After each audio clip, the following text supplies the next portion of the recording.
Hilchos Shabbos, Perek Chamisha Asar. Laws of Shabbos, chapter 15. We continue our conversation on the wide-ranging melacha of Hotza'am Yershut Lirshut, transferring objects from one domain to another domain. And today, a lot of the topics will revolve around two issues. Number one, using objects in other domains from within a second domain. So we'll talk about standing in one reshut and doing some transferring in another reshut, or standing inside your house and using a ledge that's outside of your window, many of those cases. We'll also be talking about a concept which we touched on already earlier, which is the concept of transferring from one domain to another through a third domain. So we've had some cases like that where you transfer from one private domain to another private one through a public domain, or public to public through a private domain. So many other variations of this topic will come up today, specifically as they relate to a karmelit, which is the neither here nor there type of reshut. It's the rabbis treated it with more severity in terms of the laws of carrying on Shabbat. And we're going to have multiple variations, again, of this type of case as we progress through today's chapter. I do want to just apologize quickly in advance. Due to unforeseen circumstances, I didn't have time to prepare this class as much as I usually do. So the pictures will be limited, and some of the explanations will be more limited, but I still hope to accurately convey the correct meaning of all of the Rambam's 22 halachot in today's chapter. So without further ado, let's hit it. Says the Rambam, halacha aleph, omed adam birshut harabim. A person may stand in a public domain, umetaltel birshut hayachid kula, and transfer objects in the entirety of a private domain that's next to it. Since, as we mentioned in earlier chapters, once you're in a private domain, doesn't matter how big it is, you have authority to transfer objects within the entirety of that private domain. Even if you're standing outside of that private domain, you're in the public domain, but your hands are operating within the private domain, you can move objects within the entirety of the Reshut HaYachid. Similarly, conversely, ve'omed b'Reshut HaYachid u'metaltel b'Reshut HaRabim. A person can stand in a private domain and move things around in a public domain. Here, though, there's a limitation, of course. Provided he doesn't move any object outside of the square of 4 amot, which, as we defined in earlier chapters, is actually a little more than 4 amot, about 5 3/5 of an amma, because when you calculate the diagonal of a 4x4 square, you get a little more space. But the point is, when you're in the private domain, moving things around in a public domain, you don't have as much leeway to move things around because they have to stay within their box of 4 cubits. And now the Rambam says something quite controversial. The imhotzi, if while standing in a private domain, one moves an object in the public domain more than the 4 typically permitted amot, cubits, patur. Although it is forbidden rabbinically, biblically he is exempt. Mipnei shehu birshut acheret, because he stands in another domain. Seems like, according to the Rambam, it's a core principle as it refers to the laws of carrying, that you have to be standing in at least one of the domains in which the prohibited transfer is taking place. So if it would be from Reshut HaYachid to another Reshut HaYachid, you have to be in one of those two. Or like we saw in an earlier chapter, you can have a case of standing in one domain and moving things around between 2 Reshut HaRabims. Because you weren't in one of those 2 domains, the carrying prohibition doesn't apply to you. Here too, the Rambam says, since you're standing in the private domain and the things are getting moved around in the public domain, even if you would have moved it more than 4 amot, you'd be exempt. And this raises major problems. The Rabbi, who is a major commentator here on the Rambam, takes great issue with this. He says, actually, you're chayav, you're biblically liable for such a case.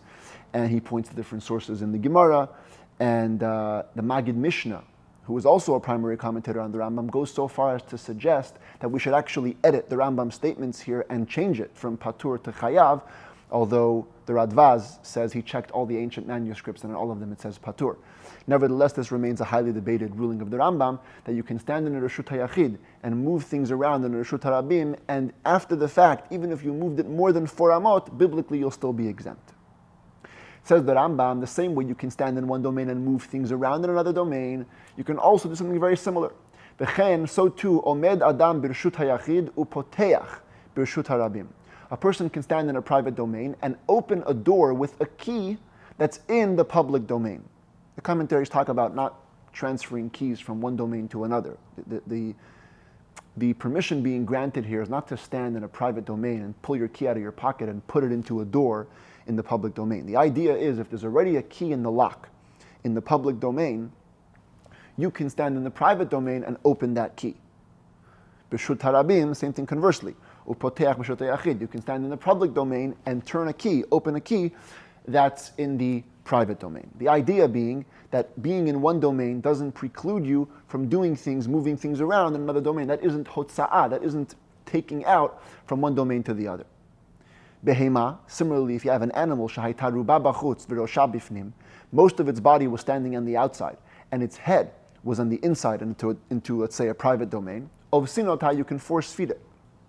Typically, in halakha, we define entry of a person or an animal into another space as rosho v'rubo. When your head and most of your body enters that property, you're considered to have entered.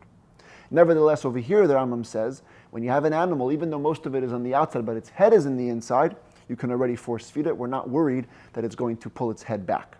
Uvegamal, if it's in a camel though, ad sheyehi rosho v'rubo bifnim, here we do require that its head and most of its body be inside, ho'il v'tzav aroch, because its neck is very long, and there's a greater possibility that it's going to pull its head back into the other domain, and you will, by feeding it, have committed an act of hotza'ah, of transferring from one domain to another domain. Fascinatingly, not related to the literal meaning of the Rambam, the Rebbe in 1988 delivered a wonderful talk where he explained that this halakha, at least the beginning of it, conveys the general purpose of a person's service to his Creator, of a Jew's service to his Creator in this world. We know the Talmud says that the word Adam, as a description for man, is typically used in describing the Jewish people. Atem kruyim Adam. The Gemara says, you, Jewish people, are called Adam. Especially as it relates to Hilchos Shabbat, because when it comes to Shabbos, a non-Jew cannot keep Shabbos. You know that a person going through conversion, learning how to be a Jew, always has to violate the Shabbos in some form or another till he actually becomes a full Jew, because a non-Jew may not keep Shabbat. So certainly when the word Adam is used in the context of Hilchos Shabbat, it's a reference to the Jewish person. Says the Rebbe, when the Rambam says, I'm going to go back to the beginning of the halacha and read it in this more homiletic way, the Rebbe says, Omed Adam birshut harabim. A person, a Jew, must know that he is placed, the place where he is meant to stand is in the public domain. In the Zohar, the public domain is a reference to the Olam HaKlipot. It's called Alma di Pruda, the world of separation. The fact that the reality around us seems to divorce itself from divine consciousness. That's where we are.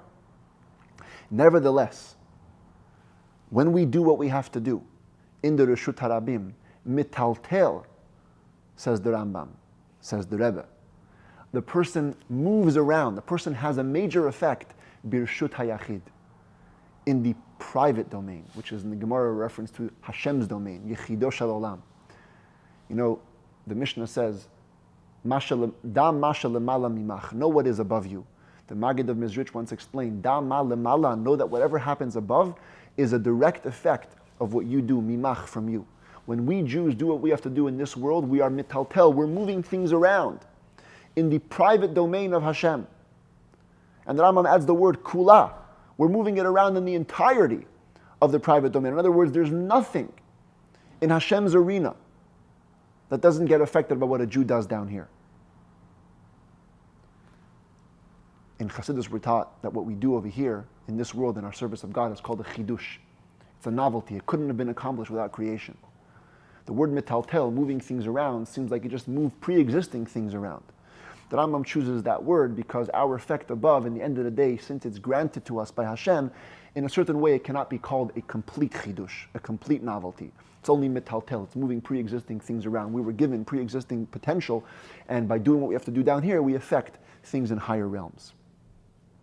And then the Rambam lets us know that you should know the power that we get to stand in the public domain and have effect in the private domain is because truly, and I'm going again in the Rambam's language, ve'omed b'reshut hayachid, because from the beginning of a Jew's service of God, he is placed next to Hashem's private domain. He's getting a special animation, a special force from Hashem. And that allows him, mitaltel, to move things around, b'reshut harabim, here in the public domain, which then in turn influences the private domain. However, the Rambam says you should know that while you're working in the public domain, while you're working with things that are devoid or detached from holiness, ubilvad shelo yotzi chutz l'4 amot. You have to stay within the confines of holiness. You can't say, in the name of serving God, I'm going to attach myself to whatever it may be in the world. No, there's a limit. You have to stay within the tchum, within the borders of Kiddusha. So here we have, in a deeper sense, the Rambam conveying to us what the job of a Jew is. We start off in Hashem's domain, He sends us down to the public domain, to move things around, to work with the world within the confines of Kiddusha. When a person does that, you should know, mitaltel b'rshut hayachid kula, he has an effect on the entirety of the private domain. All of the cosmos is affected by what a Jew does or stays away from doing here in this life. Let's move on to halacha bet. Even though there are certain permissions granted in halacha aleph of standing in one domain and moving things around in another, there are times when we have a fear that a person will be drawn to inadvertently do a improper hotza'ah mirshut lirshut, and therefore the rabbis have imposed certain guidelines around this. For example, lo ya'amod adam birshut hayachid v'yishteh birshut harabim. A person shouldn't stand in the private domain and take a drink from that which is standing in the public domain. Or the opposite, birshut harabim v'yishteh birshut hayachid, nor should he stand in the public domain and take a drink from something which is in the private domain. Because there we're worried that he may pull back the cup into the domain that he's in, thereby doing a forbidden hotza'ah.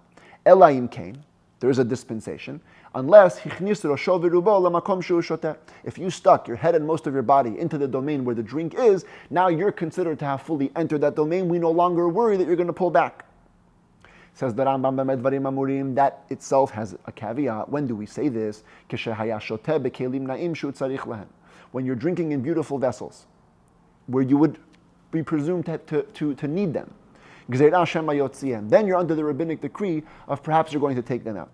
But if we're talking about junky vessels, you don't require them.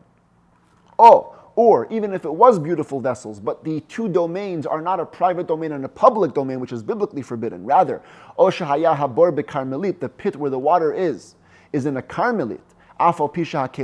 Then even if the vessels are wonderful,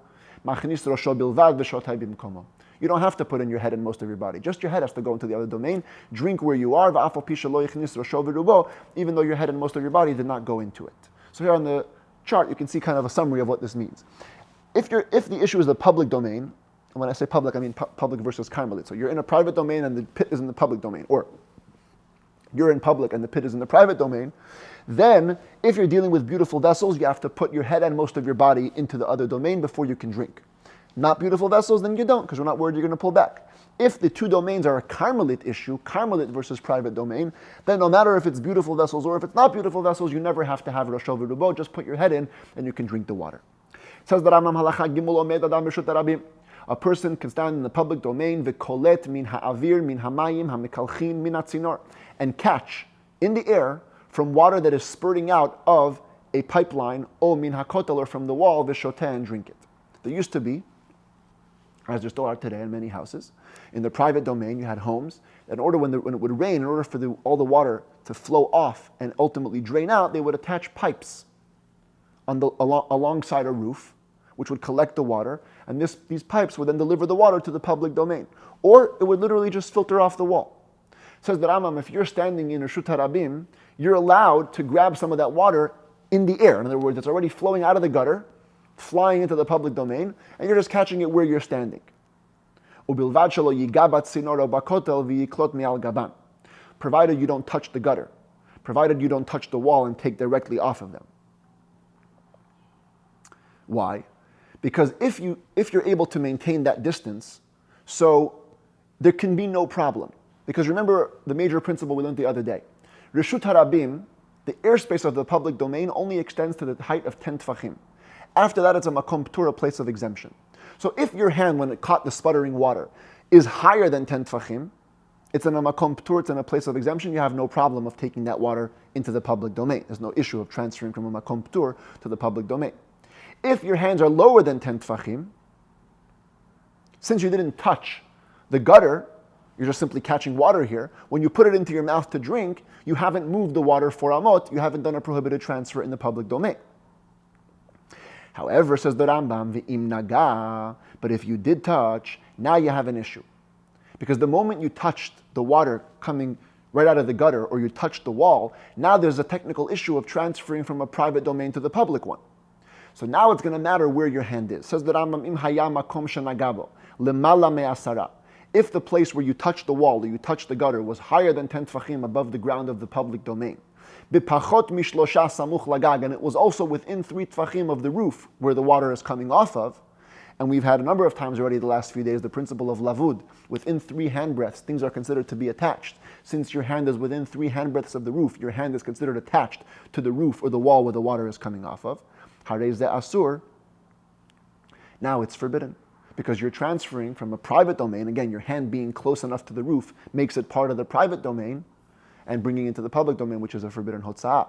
The Rambam doesn't say this clearly, but if your hand were to be lower than 10 tfachim, the commentaries say, even if it was within 3 tfachim of the roof, so you have a lavud, technically an attachment to a private domain, this principle of lavud is not powerful enough to convert airspace that's actually belonging to the public into the private domain, so you wouldn't technically have a problem. But if it was above 10 tfachim, then you have an issue. Because it's like you're uprooting water directly from the roof, which is a private domain, and every forbidden hotza'ah has an akira and a hanacha, lifting and a placing. You've lifted and placed from one domain to the other, that's a problem. The Chen says that Rambam similarly, im hayabat sinor arba'al, let's say the gutter wasn't like you would typically imagine a gutter, a thin gutter coming off the roof. It was a huge gutter. A gutter that had a surface area of 4 tfachim by 4 tfachim, which assumes its own identity as a private domain, as we've seen in the last chapters. Ben shehaya hatzinor betoch asara, ben shehaya lemala me'asara, then doesn't matter where the gutter is, higher than 10 tfachim, lower than 10 tfachim, no matter where. We saw that a private domain extends to the heavens. Once you have a surface area of 4 by 4, that's a private domain wherever it is. The kalat mimenu mayim, and you were to grab some water off of that, harei ze asur, it would be forbidden. Now, the word asur, as the Rambam told us in chapter 1, only connotes a rabbinic prohibition. V'lama eno chayav. Why isn't this biblically prohibited? You should be biblically liable here. You literally taken water off of a private domain and put it into a public one. It says the Rambam, mipnei shelo nachu hamayim, because you can't really consider it to have lifted from the private domain. Lifting means that the object before the lift was at rest.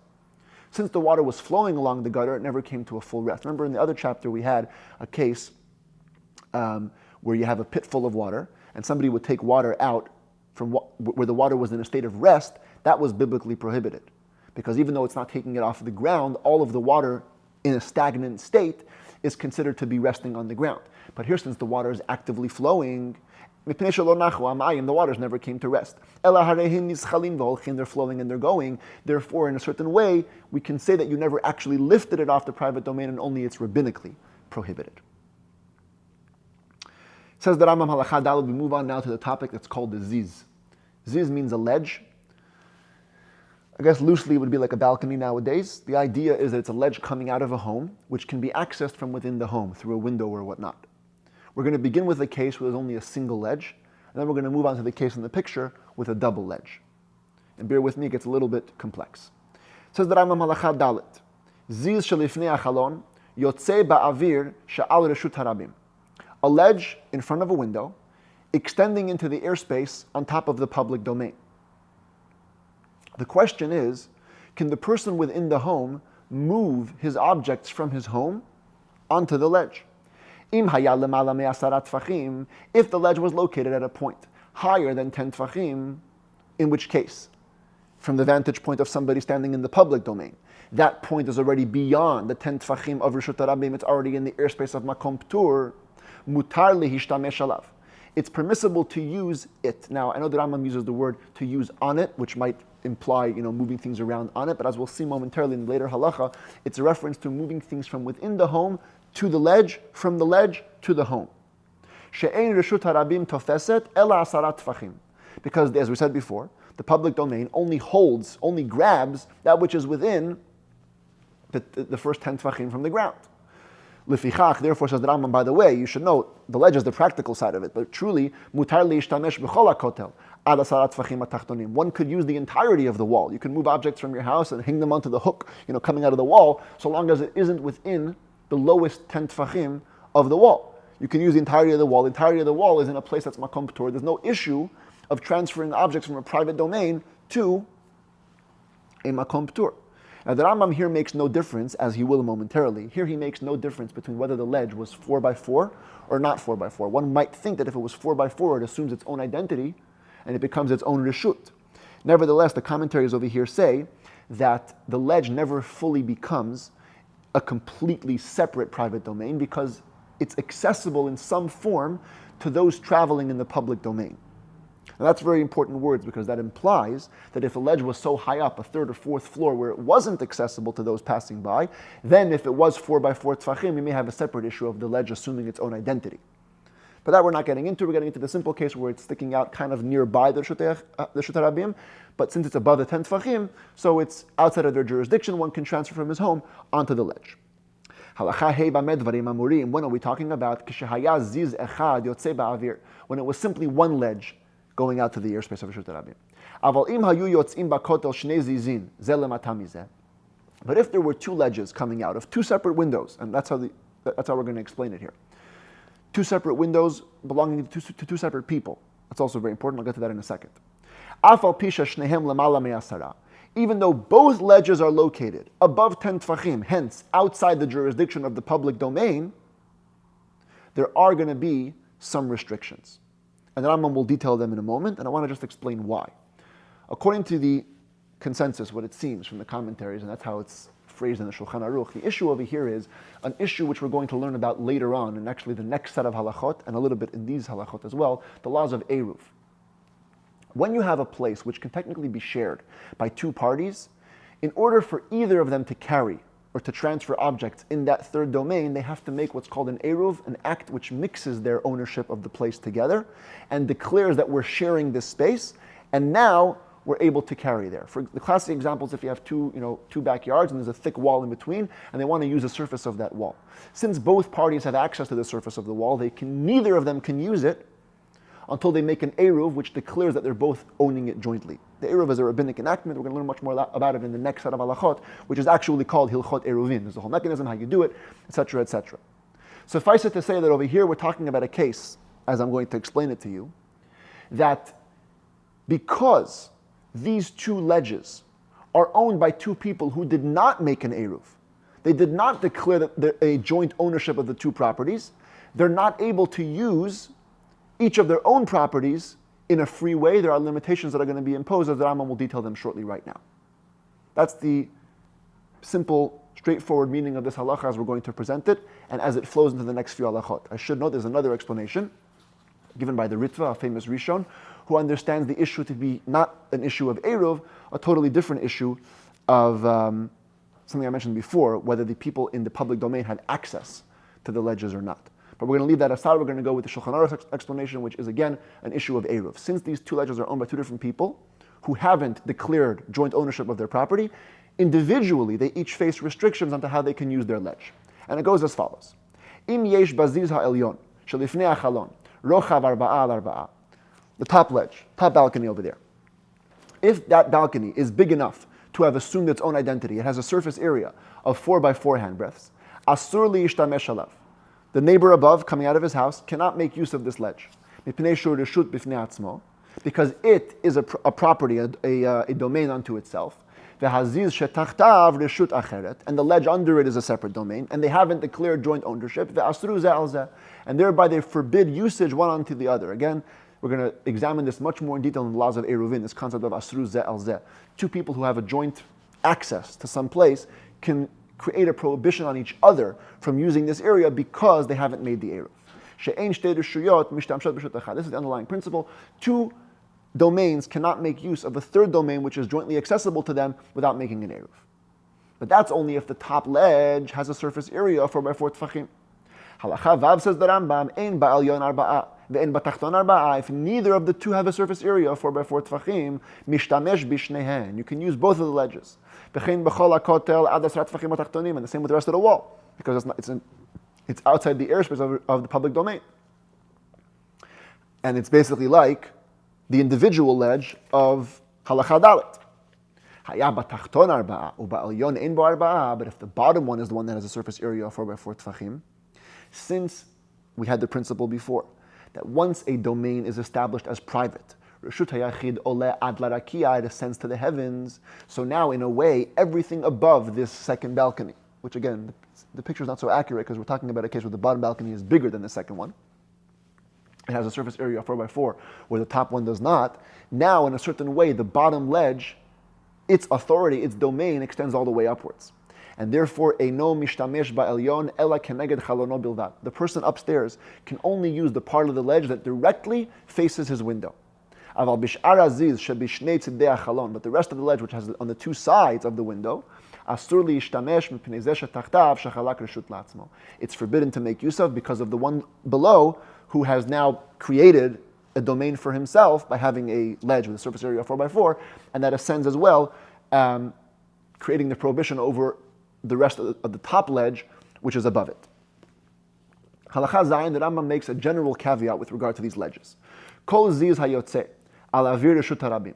Any ledge which juts out, which protrudes to the airspace of the public domain, shemutar liyishtamesh alav.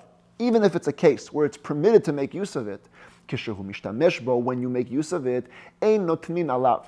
Ve'ein notlin mimenu, one cannot place onto it from inside the home or take off of it into the home. Ela klecheres uzchuchit v'chayotze bahen. Only earthenware vessels and glass vessels, she'im yiplu l'reshut harabim yishavru, which have no chance of leading to a prohibited transfer, because if they were to fall down off the ledge, they'd break. Aval shar kelim ba'ochalim, but if you have other types of materials of vessels or food, which, let's say you were having a clumsy move, and by taking the food off the ledge or putting it onto the ledge, it slips and falls down to the actual public domain. Now you might come to pick it up and bring it back home. That would lead you to a prohibited transfer. Said the sages, asurim, it's forbidden to begin with to make use of your ledge for those things. Shema yiplu l'shut harabim v'yiviyem. Perhaps they might fall into the public domain and you're going to bring them back, which is going to be a prohibited transfer. Halacha chet, says the Rambam. Shnei batim b'shnei tzidei reshut harabim. You have two homes on the two sides of a public domain. You have a street going through, house here, house there. Zarak mizul lezul lemala me'asara. You threw something from one house to the other and it passed over the airspace of higher than 10 tfachim.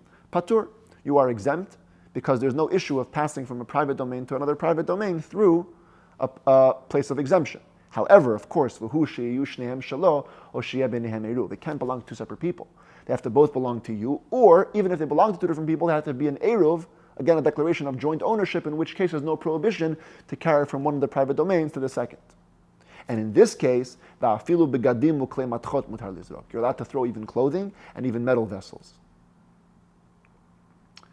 We don't impose the suspicion of perhaps it's going to fall down and you're going to come to bring them into your home. But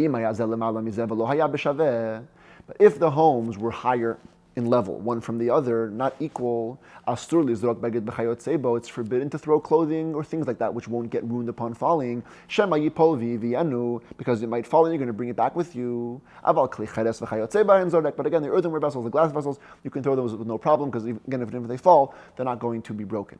Why in the case of the two equal homes is there no issue with throwing clothes in vessels that are metal? So the commentaries explain because since they're on level ground, since they're on the same level, there's much less worry that the fall will happen. The chances of a successful throw are much higher. So the rabbis didn't impose their stringency over there. Halakha Tet, says the Rambam, Bor b'shut harabim, v'chalon al gabav. You have a pit with drinking water in the public domain, and there's a window on top of it. On top of it means there's a window to a building, and if you lowered a bucket out the window, you would literally reach the pit of water. Habor v'chulyato mitztarfim la'asara. So typically, around these drinking pits, there were piles of sand or earth. So you shouldn't walk from the ground, right into the pit. They're like a protective type of border.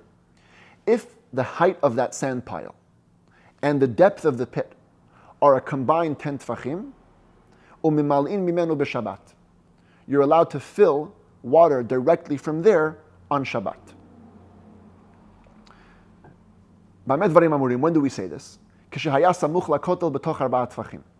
When the distance of the pit to the wall of the building was within 4 handbreadths, where then people in the public domain don't pass by, that creates that this area of 4 tfachim becomes not a public domain but a karmelit, and there's no issue of carrying from a private domain, which is the bor, because it has a height of 10 tfachim, to another private domain through a Carmelit. But if it was distanced more than 4 tfachim away from the wall, in which case the public could actually traverse through the area between the wall and the pit, and now that area becomes a reshut harabim, a public domain. If you were to transfer from a pit that has a combined height of 10 tfachim into your home through that airspace of a public domain, you have a problem of hotza'ah from one reshut yachid to another through a public domain, which is forbidden. And therefore, ein memalim mimenu, we don't fill up from there, unless the sand pile itself was 10 tfachim tall. And here the 10 tfachim comes to use in a different way. Not in the way of creating a wall of a private domain, but rather it makes sure that when you lift the water out of the pit, you're going to be lifting it into a makom ptur. Remember that Reshut HaRabim only extends to 10 tfachim tall. If the sand pile around the pit, the drinking pit, is 40 inches, 10 handbreadths tall, when you lift the bucket out of it, the moment you reach the top of the sand pile, you're already out of the private domain. So even if the pit has the full definition of a private domain, you aren't bringing from the private domain to the private domain through a public domain. You're rather bringing it through a makom ptur, since the sand pile itself is 10 tfachim tall, and the bucket's going through there. So it's kind of a counterintuitive 10 tfachim coming to help you, not to work against you. In which case it turns out the bucket, when it exits the sand pile, immediately exited into a place of exemption, which is not a problem. Halacha Yud, ashpa, if you have a garbage heap, in the public domain, 10 tfachim tall, v'chalon al gaba, and a window right on top of it. So again, the picture, that's not accurate, but let's say this garbage pile was right next to that set of windows in the background, okay? And it wasn't a pile of garbage bags, but a pile of actual garbage. Shofchim lamayim b'Shabbat. One is allowed to pour dirty water from the window onto the garbage heap. When do we say so? When it's a public garbage heap, which isn't usually cleared away.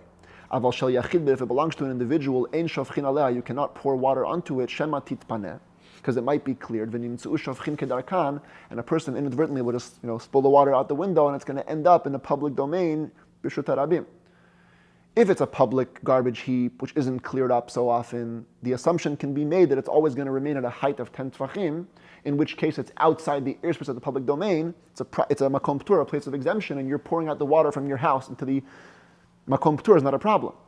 But if it's an individual's, then you have that suspicion that you might come to inadvertently pour right into a public domain.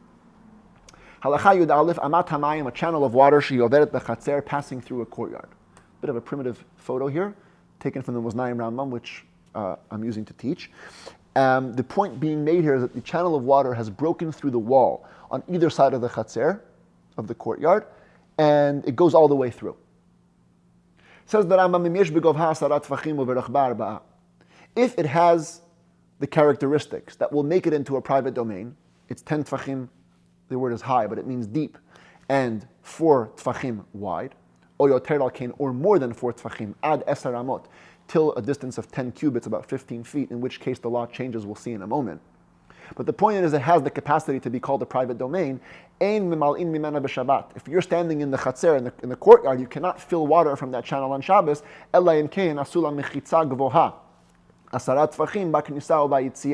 unless you made a partition that's at least 10 handbreadths tall at the entrance point of the channel and the exit point of the channel from the chatzer. In other words, here and here, thereby defining its limits from the rest of the channel and making it part of the rest of the courtyard, in which case it's just transferring within one domain.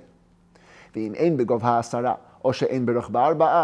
if it doesn't have the characteristics to become a private domain, it isn't 10 tvachim deep, it isn't 4 tvachim wide, then of course you can fill up from it directly with no mechitza, because it's just part of it's like a ditch, a small ditch in the middle of the courtyard. Now, if the width of the breakage which the channel created, and hence the width of the channel, is wider than 10 amot, wider than 15 cubits, in halacha, whenever we have 10 amot, it's considered to be no longer part of the wall. The wall has broken. It's open air. And therefore, afal pisha ein begovha asara, even if the depth isn't 10 tvachim deep, ein mimalin mimena ad sheyasa lemichitza. You cannot fill up from it until you make a partition. Shekol yeter al eser pirtzahi. Anytime you have an open space more than 10 amot, it's considered to be open space. Umafsedet hamechitzot, and it destroys the capacity, the legal capacity of any partitions that are next to it. It's as though the partition ends here, a whole open space is created, and the next partition begins. Now, says the Rambam, I have to tell you, incidentally, forget filling up from the water. You've broken the wall of a courtyard. You've broken the wall of a private domain. Is the domain considered still private? Umaho letaltel. What is the law as it pertains to carrying within the entire courtyard? It says the Rambam over here, it depends. Im nish'ar mitzada pirza. If on the side, at the edge of the breakage, there is left pas mikan b'kol shehu, somewhat of a board of the partition on this side, somewhat on that side, even if it's the minutest amount, or there's nothing left on one side, but on the other side there's at least a board 4 tvachim wide, mutar letatel b'chol echatzer. The courtyard's partitions aren't considered to have been lost, and you can carry within that private domain. The only thing that's prohibited is to fill up from the channel into the courtyard. But if no board remained at all, in other words, the breakage happened in a sense that it took the entire partition of one side of the domain off, it's totally broken. Now,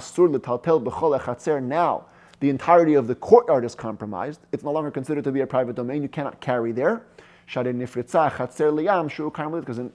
metaphorically, one can say that the courtyard has been broken into the space of a sea, channel of water being called the sea, which is a carmelit. And you cannot carry in a private domain open to a carmelit. I just translated the end of this halacha as a reference to the entirety of the wall. Other commentaries talk about pasmikan, meaning there's a somewhat of the partition extending over the water. In other words, the water broke at a point of 10 amot, but some of the wall on top sticks out, so that in its totality, there isn't an open space of 10 amot. That's when it's permitted to carry within the confines of the chatzer. If not, then it's prohibited. That's a little debate among the commentaries here. Halacha Yud Gimel, general question. We said before that you have to establish a partition here, a partition there, in order to be able to carry in, to fill from the channel to the courtyard. What is the way one goes about putting up a partition in water, according to halacha? So here, the sages granted a lot of leniency. You don't have to have the partition in the water. It could be above the water, indicating that here we're making a partition, so to speak. There's a law in halacha called gud achit mechitzta. One can stretch and bring down a partition. If you have a partition of a certain size on top, one can consider it to go all the way down. Classic application is in the laws of sukkah. If you have a sukkah wall that goes almost all the way to the ground, there's still a bit left open, we consider it to just go all the way down. Same thing over here. You can put a mechitza above the water and it'll be considered as though it's dividing the water. But if you're putting the mechitza above the water, says the Rambam, at least one handbreadth of the partition must extend into the water. But if it was the opposite, you decided to put the partition in the water. All in the water, it's dividing the water itself. You have to have a handbreadth sticking out of the water. So that in some way, the water in the courtyard should be separate onto its own entity. Even if technically it doesn't actually reach to the ground. Since the entirety of the partition is 10 tvachim tall, it's permitted. But you should know, a hanging partition is only permitted when it comes to water. Because the whole prohibition of moving the water around was enacted by the sages, and therefore they were lenient when it came to making a partition, since anyways, it's only there to establish recognition, it's not there to establish the confines of the domain, because we know where the domain is, we know where the courtyard walls are, it's just there to make a recognition that, this is separate waters. So we can give you a little more lenience, a little more leeway, and make the mechitza less full, qualitatively. If you have a channel of water passing, the Rambam uses the word through courtyards, but the commentaries explain it to mean passing by a bunch of courtyards. And windows from each individual courtyard are open towards the courtyard. If If the channel of water doesn't have the requisite amount, it isn't 10 tvachim deep, it isn't 4 tvachim wide,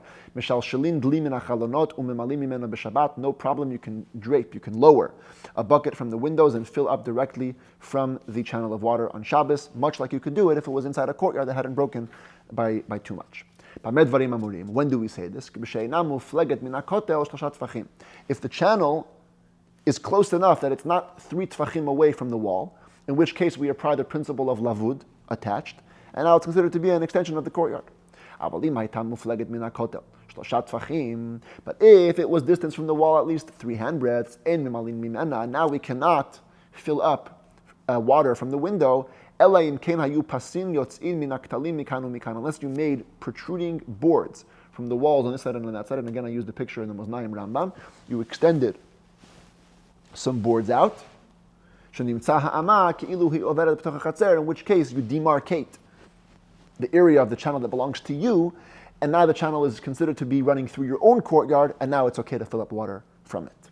But if there's no boards, it's not in your courtyard, it's 3 tfachim away, you can't fill up from it. It says that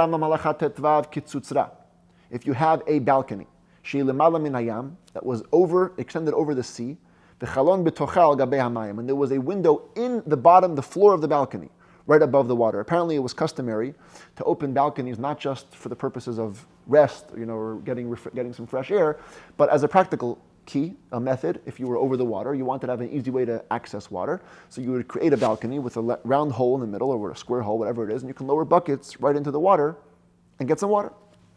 It says the Rambam, if you have this type of balcony on Shabbos, ein malim mimena b'Shabbat, you cannot fill up water from it on Shabbos. Unless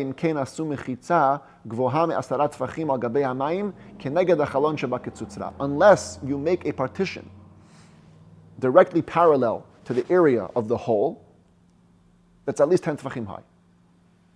Doesn't matter where the mechitza could be. It could be on top of the water, extending upwards, not fully reaching the hole.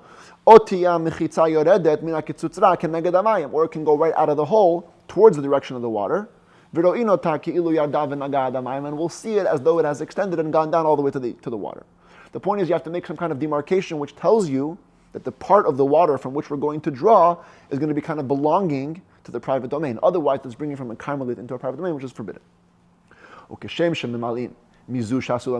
same way you can fill water from this case of the hole in the balcony where you made a proper partition.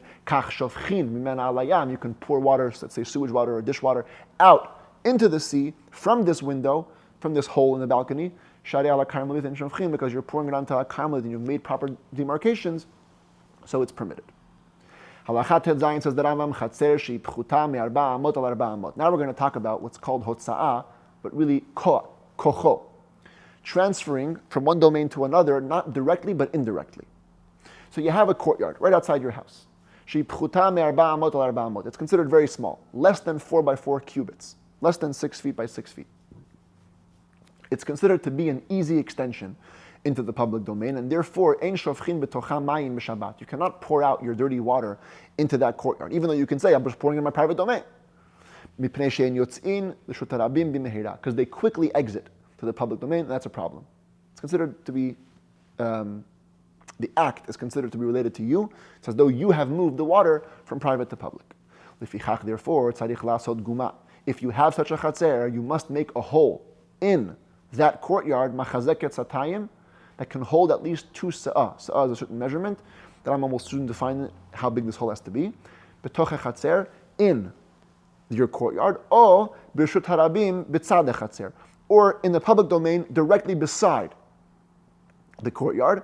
Kedei sheyu hamayim nikbatzim betocha, so the water which you pour out will gather in there, and then if it leaks out to the actual public domain, it isn't a problem. It won't be linked to your action. Additionally, on this little drain that you've created, somewhat of a drain, you have to build a domed covering. Others say it could be flat. So that the drain won't be considered to be in the public domain. By making a little roof, you're kind of attaching it to the private domain.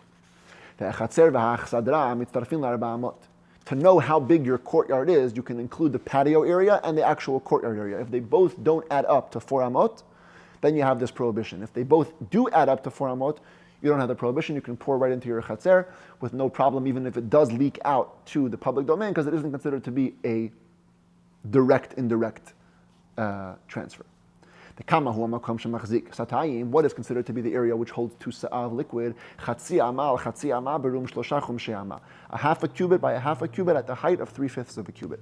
That's how much it is. That's already considered big enough for the water to go in there, and then even if it leaks out, it's not a problem.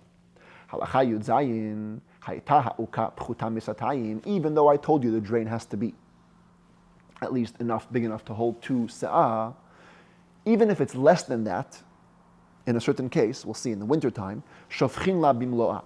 You can pour water directly into it.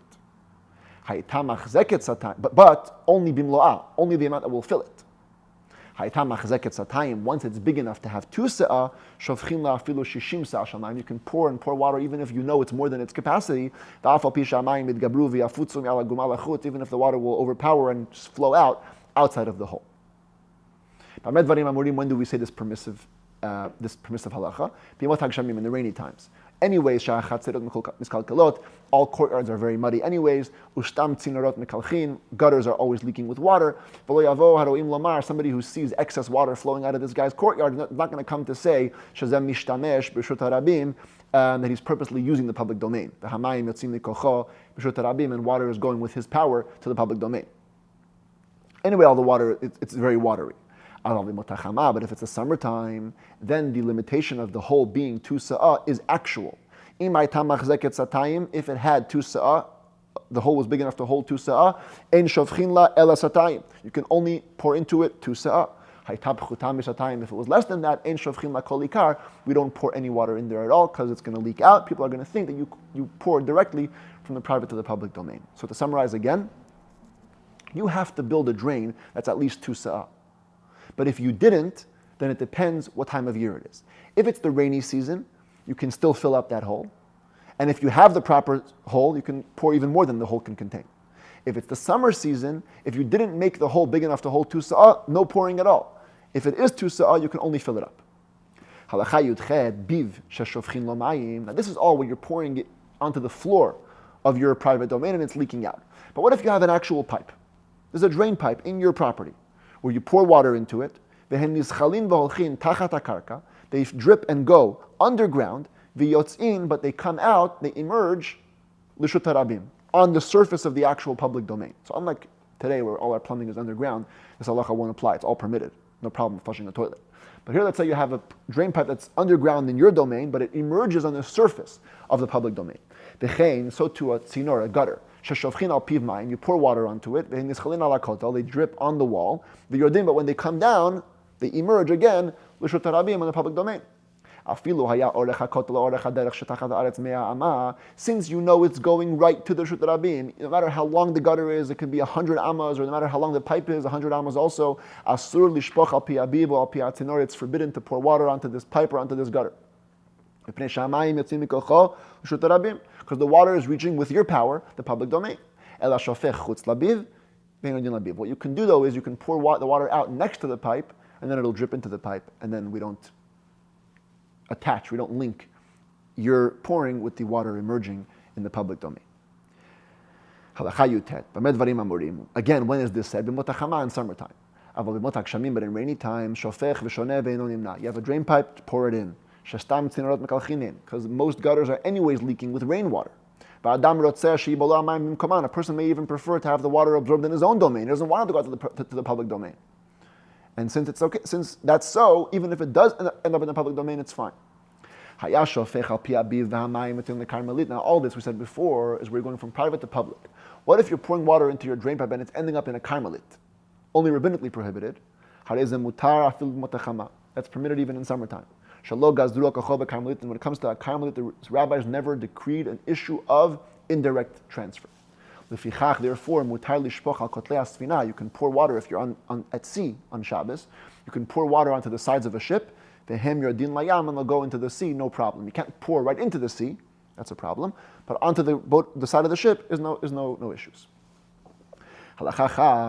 topic of ships and sea, lo yemale adam mayim min hayam v'b'toch hasfina. If you're in a ship, you cannot fill up water from the sea on Shabbos. Eleim ken asam makom arba'a yotzei min hasfina al hayam. Unless you made an area, like a board, come out with a surface area of 4x4 tfachim, then you can go from there, from the sea onto there.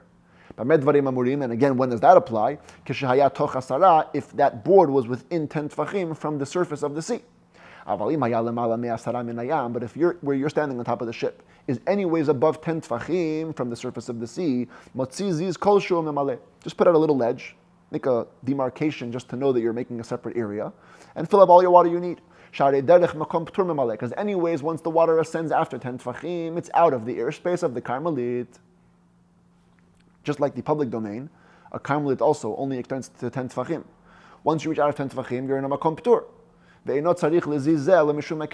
only have to have this ledge coming out just for recognition purposes, to know that you're doing, what could be a forbidden act. So you make the recognition, you're good. No problem. Halacha chaf aleph, we turn to a new topic, which also relates to two domains, but not water or anything like that, simply reading. Hakorei b'sefer b'karmelit. You're reading a scroll in a karmelit. V'nidgalgel mitzat sefer, part of the scroll rolled out of your hands, l'shut harabim, to the public domain. U'mikzato biyado, but you're still holding on to part of it in your hand. Im nidgalgel l'chutz l'arba'ah amot, if the extent that it rolled was outside of your 4 amot, so in a way it transferred a forbidden amount in the public domain. Turn it over for respect, so the scripture to be left open. Turn it over and leave it. Even though you're holding on to it, it may fully slip out of your hand. The rabbis were worried. And you're going to carry it back, thereby carrying it 4 amot, which is forbidden. But if the scroll only rolled out within a distance of 4 amot, you can roll it back to you, no problem, because you never will have a prohibited transfer. If it rolled into a private domain, from private to karmelit is no problem. You can roll it back to you. If you're in a private domain and it rolled out to a public domain, if it rested in the public domain, turn it over out of respect and leave it there. If it never rested, it was simply hanging in the airspace of the public domain. It never reached the ground. Roll it back to you with no problem and take it back to where you are, so there's no worries of a forbidden transfer. Halacha chav bet, the final halacha for today. Hama'avir kotz, when somebody is moving a thorn, in order not to damage people, you're worried about people getting hurt, so you're moving the thorn. This is what's called the malacha she'einat tzricha legufa. We saw the Rambam holds you're still liable in this case. If it's in a public domain, in which case you cannot transfer it 4 amot, molicho pachot me'arba amot, take it slowly but surely at a distance of less than 4 amot at a time. If you're in a karmelit, there's no issue of carrying 4 amot, molicho kedarko afilu me'ama, take it as you go normally, even 100 amot. Same if you have a dead corpse who is getting smelly, and it's very embarrassing to have him stay there. The neighbors couldn't handle the smell. You can take him out straight from the private domain to the karmelit. If somebody goes down to wash himself in the ocean, when you come out of the ocean, if you're on the beach, let's say, you must first dry yourself right away. You might end up taking the water that's on you and transferring it 4 amot in the karmelit, which is forbidden. So you must dry yourself first, and this way you're saved from any issues of carrying water 4 amot.